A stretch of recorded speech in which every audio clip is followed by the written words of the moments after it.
मोड़ा शाहवली एक सरसब्ज और खूबसूरत गांव था। इसी गांव के एक छोटे से घर में किसान रहा करता था, जिसके दो बेटे थे। किसान हमेशा अपने बेटों को मिलजुल कर और साथ रहने की नसीहत करता रहता था। किसान काफी अरसे से बीमार था। एक दिन उसका अचानक इंतकाल हो जाता है। बाप की अचानक मौत पर दोनों भाई बहुत ज्यादा अफसुर्दा और गमगीन थे। बड़ा भाई बहुत तेज और चालाक था, जबकि छोटा भाई भोला भाला और बेवकूफ सा था। बाप के इंतकाल के कुछ दिनों बाद बड़ा भाई अपने छोटे भाई से कहता है, क्यों ना हम अपने बाप की जायदाद को आपस में तकसीम कर लें। वो अपने छोटे भाई को घर के बाहर लगे आम की दरख्त के पास लेकर आता है और कहता है, छोटे, ये दरख्त हमारे बाप ने बहुत प्यार से लगाया था। इसका ऊपर का हिस्सा मैं ले लेता हूँ और नीचे का हिस्सा तुम ले लो। ठीक है प्यारे भाई। इसके बाद वो दोनों तबेले में आ जाते हैं, जहाँ एक गाय बंधी होती है। बड़ा भाई कहता है, गाय तो एक ही है छोटे। इसका आगे का हिस्सा तुम्हारा हुआ और पीछे का हिस्सा मेरा। अब किसान का सिर्फ एक ब्लैंकेट रह गया होता है, जो बड़ा भाई इस तरह से तकसीम करता है। छोटे, ये ब्लैंकेट दिन में तुम रख लिया करो और रात में मुझे ओढ़ने के लिए दे देना। बेचारे छोटे भाई को अपने बड़े भाई की चालाकियां समझ ही नहीं आती। छोटा सुबह सवेरे उठ के आम के दरख्त को पानी देता, गोडी करता और सफाई करता, जबकि बड़ा भाई आम के मजे लेता। छोटे ने जब ये देखा तो अपने भाई से कहा, भाई मुझे भी आम दो ना। तुम रोज आम तोड़ के लेके जाते हो और मुझे एक आम भी नहीं देते। जिस पे बड़ा भाई कहता, देखो भाई छोटे, दरख्त का ऊपर का हिस्सा तो मेरा है, तो आम भी सारे मेरे हुए। बेचारे छोटे भाई को कुछ समझ नहीं आता और वो वहां से चला जाता है,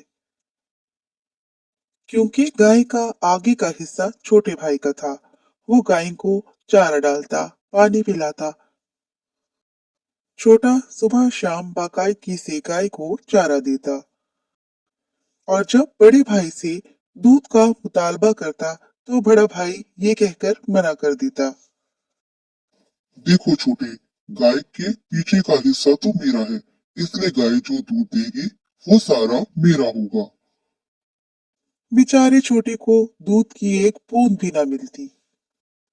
और अब जो ब्लैंकेट छोटे को दोपहर में इस्तेमाल करने के लिए मिला था, वो उसके किसी काम का ना था, क्योंकि दिन में तो गर्मी होती है। रात में ठंड पड़ जाती और बेचारा छोटा भाई सारी रात सर्दी में ठुठरता रहता, जबकि बड़ा भाई ब्लैंकेट ओढ़ के खूब आराम से अपनी नींद पूरी करता। सुबह हो चुकी होती है। जैसे तैसे बेचारी छोटे भाई की रात गुजरती है। छोटा बहुत अफसुर्दा और परेशान हाल एक दरख्त के नीचे बैठा होता है। वहां से एक अजनबी का गुजर होता है।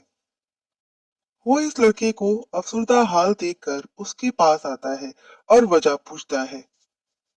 छोटा बहुत उदास होता है। वो रोने लगता है और अजनबी को सारी बात बताता है।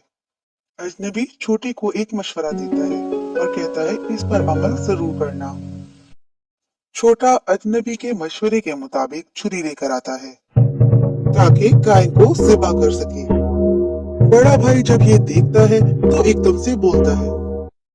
अरे अरे छोटे, ये तुम क्या कर रहे हो? तुम गाय को ज़िबा क्यों कर रहे हो?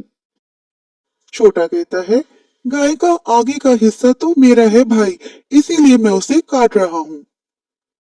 बड़ा भाई जब ये देखता है तो कहता है, छोटे, ऐसा नहीं करो। मैं तुम्हें भी गाय का दूध दे दिया करूंगा। तुम प्लीज गाय को ज़िबा ना करो।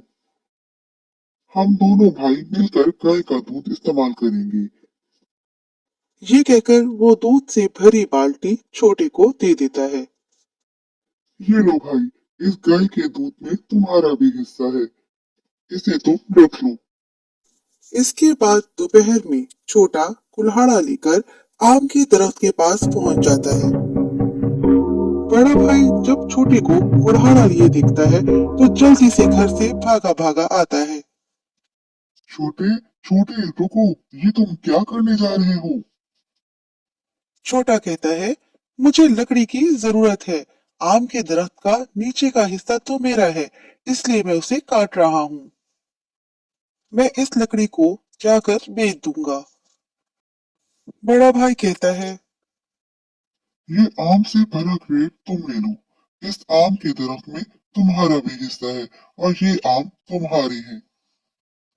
अब ले जाता है ब्लैंकेट। छोटा ब्लैंकेट लेकर आता है और उसे पानी से भरी बाल्टी में डालने लगता है।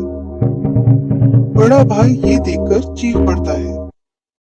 अरे छोटे, ये क्या कर रहे हो? सारा ब्लैंकेट गीला हो जाएगा।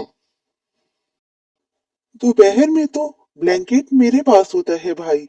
मेरी मर्जी, मैं उसको गीला रखूं या खुश्क रखूं। ये सुनकर बड़े भाई को अपनी गलती का एहसास हो जाता है। वो अपने छोटे भाई से माफी मांगता है। ये तमाम चीजें तुम रख लो। इन सब चीजों में तुम्हारा भी हक है। उसे अच्छी तरह से याद आ गया होता है कि अब्बा ने कहा था हमेशा मिलजुल कर साथ में रहना।